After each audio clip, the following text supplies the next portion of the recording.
Bonjour. Alors après avoir vu l'exercice 4, nous revenons un peu en arrière pour l'exercice 3. Alors dans cet exercice, nous allons faire appel un peu à vos notions que vous avez vues avec le professeur Moussa sur les solutions solides. Nous allons étudier une solution solide de substitution continue entre le nickel et le cuivre et qui est notée Ni1-X CuX, c'est-à-dire qu'on va au fur et à mesure remplacer du nickel par du cuivre et de manière continue.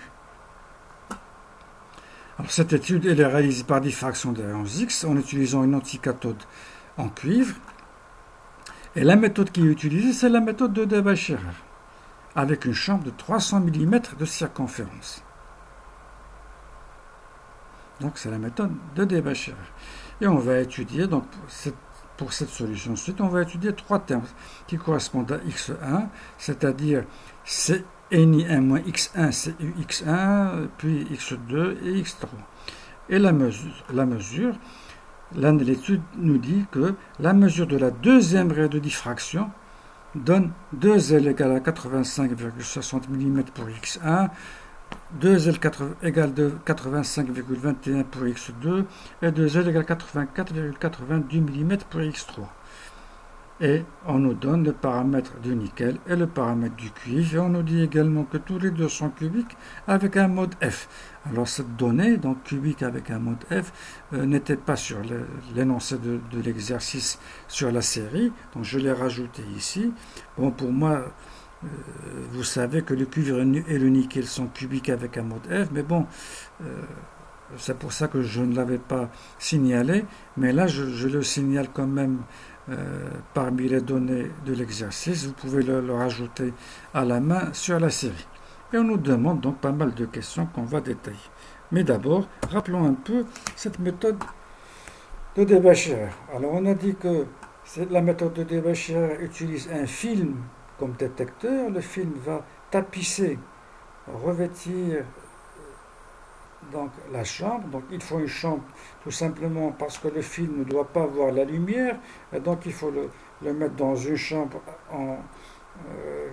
hermétique qui ferme, qui ne laisse pas passer la lumière. Les rayons X arrivent d'un côté et ils sont stoppés de l'autre côté. Au milieu, on a une tige dans laquelle on va avoir l'échantillon en poudre dans un capillaire, donc un volume d'échantillon en poudre. On ferme l'ensemble, l'échantillon va tourner sur lui-même et on voit le faisceau de rayons X et on va voir que les différents plans HKL, selon leur disposition par rapport au faisceau incident, chaque famille de plans réticulaires va diffracter dans une direction donnée. Et en fait, comme nous avons un volume d'échantillon et non pas une surface comme dans le cas de la méthode du compteur, nous allons avoir pour chaque plan ou chaque famille de plans réticulaires, non pas une raie, nous allons avoir un cône de diffraction, c'est-à-dire un ensemble de raies de faisceaux diffractés, et cet ensemble de faisceaux diffractés constitue un cône de diffraction dont le demi-angle au sommet, c'est-à-dire l'angle entre la direction du faisceau et le sommet, c'est 2θ. Ça, c'est une famille de plans. Le deuxième cône, c'est une autre famille de plans. Le troisième cône, c'est une autre famille de plans. Pour les angles supérieurs à 90, on va avoir les cônes dirigés vers l'autre côté. Et comme on a un film à l'intérieur de la chambre, donc qui tapisse la chambre, l'intersection de ces faisceaux, de ces cônes de diffraction avec le film, nous donne donc soit des cercles, ou des arcs de cercle ou des arcs d'hyperbole. Et chaque cercle ou chaque arc de cercle symétrique correspond à un cône de diffraction, donc à une raie, c'est-à-dire à la réflexion d'un plan d'une famille réticulaire. Et l'intersection du cône de diffraction avec le film, c'est ce qui est schématisé ici. Donc le cône a un demi-angle au sommet de 2θ. Et donc on a cet angle-là, c'est 4θ. Et si on veut mesurer la distance entre les deux anneaux ou deux arcs de cercle symétriques, donc c'est deux L, et deux L n'est rien d'autre que 4R θ. Donc R, c'est le rayon de la chambre, R fois 4 θ. On dit 2L égale 4R θ. Et si on passe au degré, donc en remplaçant donc 360 degrés égale à 2π, donc on retrouve cette relation-là. Alors, les données que nous avons, bon, il va falloir les exploiter. Alors, on nous dit qu'il s'agit d'une solution solide de substitution continue entre le nickel et le cuivre. Elle est notée XCX. On nous dit que le nickel et le cuivre cristallisent dans le système cubique mode de réseau F. On nous dit également que la méthode utilisée est celle de Debasher avec une chambre de 300 mm de circonférence. Et on nous dit qu'on va étudier trois termes de la solution solide. Et que ces trois termes vont donner une raie. Donc la deuxième raie, elle est à 2L pour la x1, une autre valeur pour x2 et une troisième valeur pour x3. Alors, déjà, exploitons ces données et donnons déjà la relation entre des L et l'angle θ en degrés. Alors, on a la relation générale 2L égale 4R θ, où θ est en radians, R est en millimètres, L en millimètres et θ en radians. Eh bien, comme j'ai une chambre, si j'ai une chambre de 360 mm de circonférence, là, je vais avoir 2πr égale 360. Et en remplaçant dans la relation que nous avons vue ici, en remplaçant, on trouve que 2L égale 4 θ pour une chambre de 360 mm. Or, ici, dans cet exercice, nous avons une chambre de 300 mm de circonférence, c'est-à-dire 2πr égale à 300, et non pas 300. Il faut faire très attention, il faut d'abord déterminer le rayon de la chambre. Pourquoi? Parce que la circonférence, c'est 2πr, donc ça nous donne le rayon de la chambre. Ici, on a utilisé une chambre avec un rayon différent de celui qui est utilisé ici. Et donc 2πr égale à 360. Et on remplace dans la relation, et on a 2L égale à 10 tiers de θ. Et θ est cette fois-ci en degrés. Donc à partir de là, donc je peux calculer, à l'aide de la relation de Bragg et à l'aide de la relation que je viens de déterminer, donc θ égale à 2L fois 3 dixièmes, eh bien je calcule directement pour x1, x2, x3, je calcule θ, et je calcule également d. Et à partir de là, comme on nous dit que le cuivre et le nickel ont un mode de réseau F, et que la deuxième raie nous donne ces valeurs-là. Or, la deuxième raie, c'est quoi? Si c'est un mode F, eh bien, la première, c'est 1, 1, 1. La deuxième, c'est 2, 0, 0. Donc, ça, c'est D de HKL pour la raie 2, 0, 0. Et à partir de là, donc, je peux appliquer cette relation. J'ai D, j'ai HKL, donc A égale 2D. A égale 2D.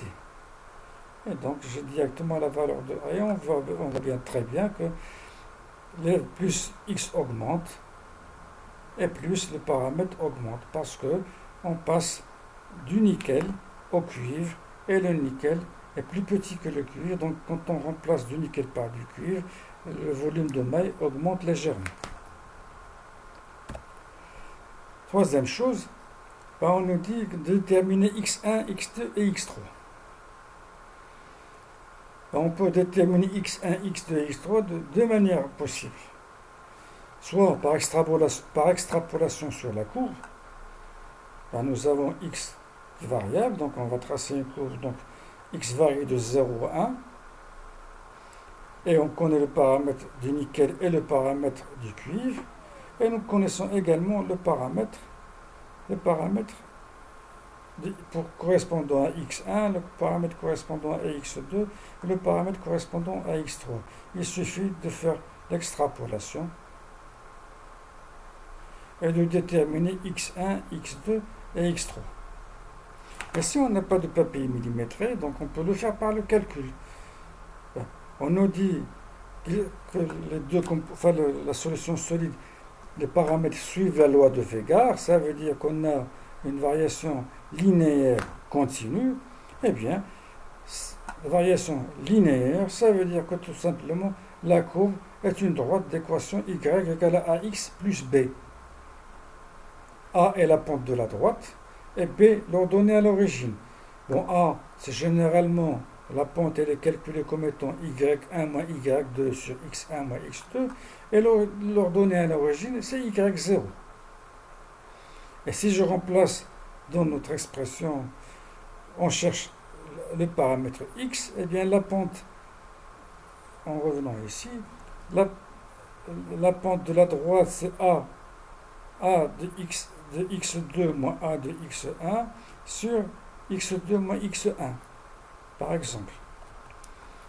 C'est-à-dire a de CU moins a de NI fois x. Et A0, ben, c'est a de NI.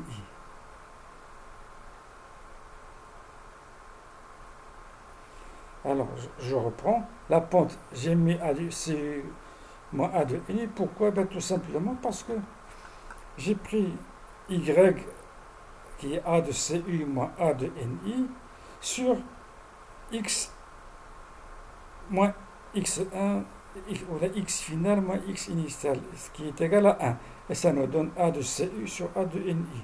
Mais de manière générale, la pente c'est a correspondant à cette valeur moins a correspondant à cette composition sur x2 moins x1. C'est ça la pente.